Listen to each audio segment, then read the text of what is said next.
Tempo. Haja tempo, tempo, todo instante. Quanto tempo você leva para chegar até a escola? Para ir ao banco, ao médico, ir ao centro da cidade, à universidade e mais. Estes serviços públicos que são direito comum, pelo menos teoricamente. O quão próximos e acessíveis eles estão de você? Este mini documentário não é sobre tempo, mas também poderia ser.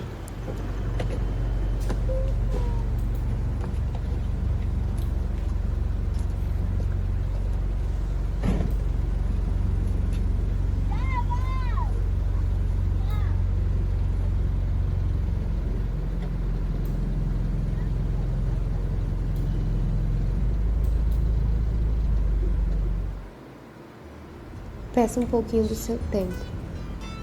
Tempo para me acompanhar por esse longo caminho até a escola. A lei de número 11.700 do ano de 2008 prevê a garantia de vagas das escolas públicas mais próximas dos alunos e alunas dos ensinos infantil e fundamental, a partir dos 4 anos de idade. De acordo com o Código Nacional de Trânsito Brasileiro, todo transporte escolar deve seguir normas de identificação visual, estar caracterizado com uma pintura de faixa horizontal na cor amarela. Mas o que fazer quando nem a escola está perto como deveria? Ou o transporte e as estradas não são as mais adequadas para chegar até ela? Alzinete Honorato Vieira. Assim era o nome que estava escrito nessas paredes, na qual hoje as tintas cobriram, mas que não consegue apagar da memória o significado do que foi essa escola. Eu me chamo Jerônimo Gonçalves. Atualmente, sou morador da comunidade do Sítio Água Fria, distrito do Caldas, município de Barbalha. Essa escola que vocês estão vendo é a Escola Alzinete Honorato Vieira, que tem mais de 40 anos de construção e de fundação aqui na comunidade. Essa escola, ela foi construída com o intuito de alfabetizar os filhos e as filhas dos agricultores e agricultoras que não podiam se deslocar daqui para outras localidades para serem alfabetizados. É uma luta constante de nós moradores, para que esse prédio, para que essa escola seja reativada como simbologia, como lugar de memória, como lugar de transformação do papel da cidadania dos nossos moradores e moradoras. E acreditamos da importância de uma escola na zona rural, uma escola no campo e do campo, para potencializar os fazeres e os saberes dessas pessoas que por aqui passaram e que por aqui ainda passarão.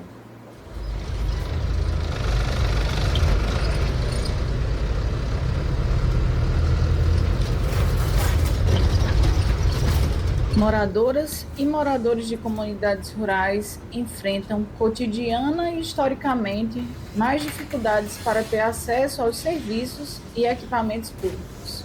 Fatores como este contribuem para fenômenos como o abandono escolar. De acordo com a Organização das Nações Unidas, ONU, os jovens na faixa etária de 15 a 17 anos, residentes de zonas rurais em todo o país, sofrem mais exclusão do que nas zonas urbanas. Apesar dos longos caminhos, seja para a escola, a universidade, a educação sempre será uma das ferramentas mais eficazes no combate às desigualdades e na luta por direitos. No meu tempo, eu morava na terra, era uma dificuldade grande. Para a gente aprender, menos assinar o nome. Eu tinha brincado muito. Quando chegava uma carta lá em casa, aí eu ficava preocupada. Meu Deus, o que é que vem aí? Eu não sabia o que é que tem dessa carta.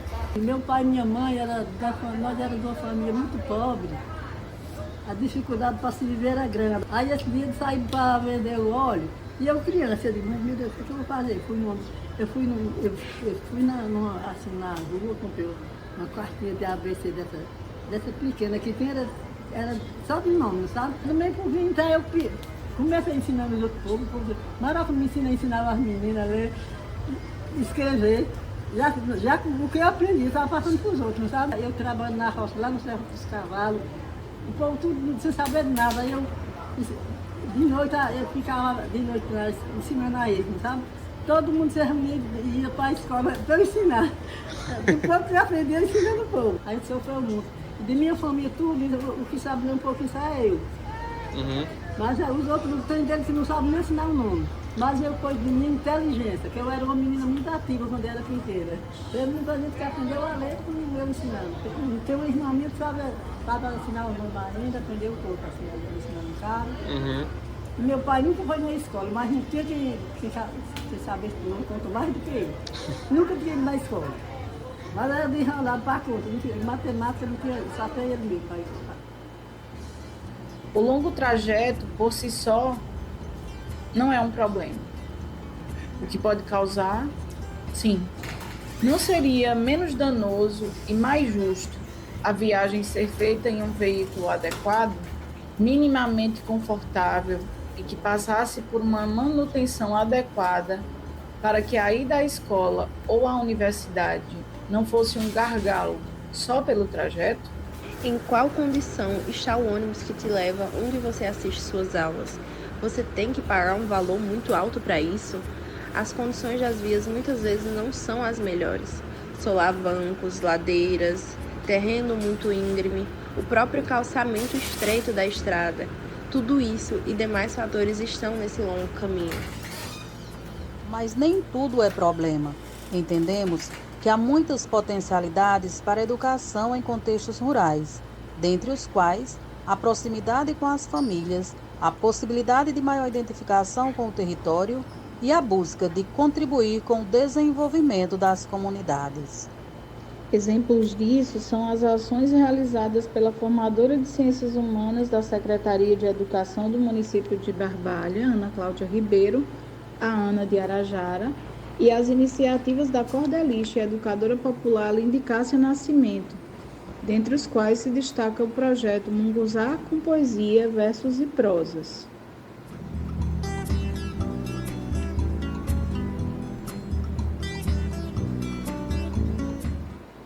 Sou Lindicássia Nascimento, poeta, cordelista, idealizadora do projeto Munguzá com Poesia, Versos e Prosas. O projeto Munguzá com Poesia, Versos e Prosas trouxe na sua realidade a formação de novos cordelistas, novos atores da literatura de cordel nas comunidades rurais do município de Barbalha e principalmente das escolas municipais. E nós trabalhamos temas variados. Com isso, nós conseguimos formar 86 jovens e adolescentes de escolas públicas, dentro da temática Munguzá com Poesia, Versos e Prosas, que é um resgate de cultura, de saberes, de valores culturais de cada comunidade.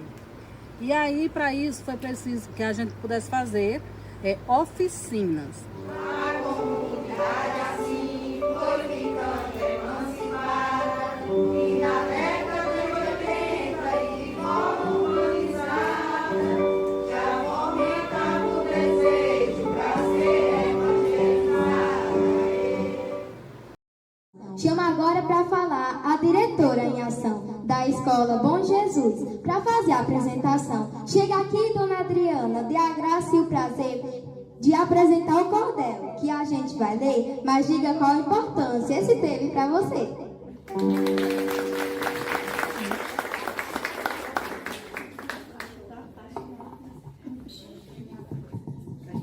Bom dia a todos. É uma honra estarmos aqui enquanto Escola Bom Jesus, participando junto com essa poetisa e todos os nossos alunos de um projeto tão importante para implantar o gosto na literatura de cordel na nossa escola. A gente já teve outras experiências com Lindicássia, outro projeto vivido com ela lá, e essa já é a nossa segunda experiência, e para nós é sempre um prazer. Então vamos lá para a apresentação do cordel. O cordel Memória da Comunidade Riacho do Meio resgata as histórias das famílias que construíram esse lugar. que fica localizado no sopé da Chapada do Araripe, na cidade de Barbalha, Ceará. Os alunos da Escola Bom Jesus, instruídos pela magnífica poetisa Lídia Cássia Nascimento, através do projeto Mucunzá com Poesia, Versos e Prosas, foram agraciados com a belíssima oportunidade, não só de resgatar as histórias de um povo tão hospitaleiro, suas tradições, riquezas ambientais, mas também deixar registrado neste cordel esse marco do conhecimento das histórias locais e do aprendizado, desde o princípio, do que é o cordel. A proposta desse projeto é riquíssima, quando propõe que os alunos tenham acesso a uma cultura tão bela que é a literatura de cordel e sejam formados em tão bela arte.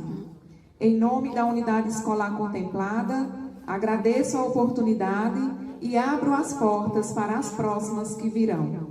Barbalha, Ceará, 2 de setembro de 2023.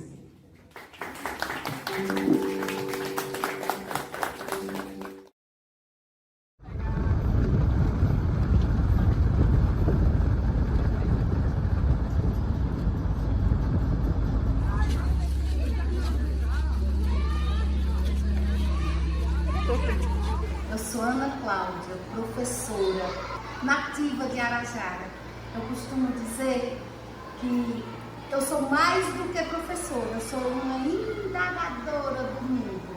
E a Escola Antônio Costa, ela está situada na vila do distrito de Arajara, que é uma zona rural do município de Barbalha. E, gente, falando de espaço físico, eu diria que é o melhor espaço de todas as escolas que tem no município de Barbalha, se não na região do Cariri. É uma escola ampla, uma escola arejada, uma escola que tem professores efetivos. É uma escola essencial e fundamental para a história do lugar. Eu acho que toda comunidade tem que ter uma escola. E que dentro dessa escola, a história da comunidade pudesse se fazer presente. Que todo o processo de ensino e aprendizagem partisse do que é essa comunidade. Que essa comunidade pudesse vir a produzir o seu próprio material pedagógico e que esse material pedagógico ele pudesse conversar com outros materiais pedagógicos de outras localidades e as pessoas pudessem se perceber fazendo parte de um contexto em situações tão diferentes pela questão geográfica de localização, pela questão cultural do que vivenciam, do que cultuam, do que cultivam, do que se alimentam. Como que as comunidades precisam se distanciar para outros lugares sem perceber nenhum percurso que fazem para entrar dentro de uma sala de aula. Essa questão das escolas, eu acho que das escolas do campo que tem muito a ensinar. Quando determinado equipamento está integrado ao lugar em que se localiza, a relação com quem faz uso dele tende a ser mais prazerosa e proveitosa. Uma região rica, como a da encosta da Chapada do Araripe, onde tem os distritos do Caldas e Arajara e os seus sítios, como Riacho do Meio, Formiga, Água Fria, Coité, Solzinho e tantos outros, tem tantos ensinamentos que não são encontrados na zona urbana. Fazer, ter e usar de seu território é uma das facetas mais importantes que a educação pode proporcionar. No lugar de subtrair pertencimento dos territórios, façamos a soma, por meio do turismo rural, uso de produtos oriundos da agricultura familiar. Façamos nós também elos às zonas rurais, para quem sabe, enfim, esse tão longo caminho se torne apenas um caminho.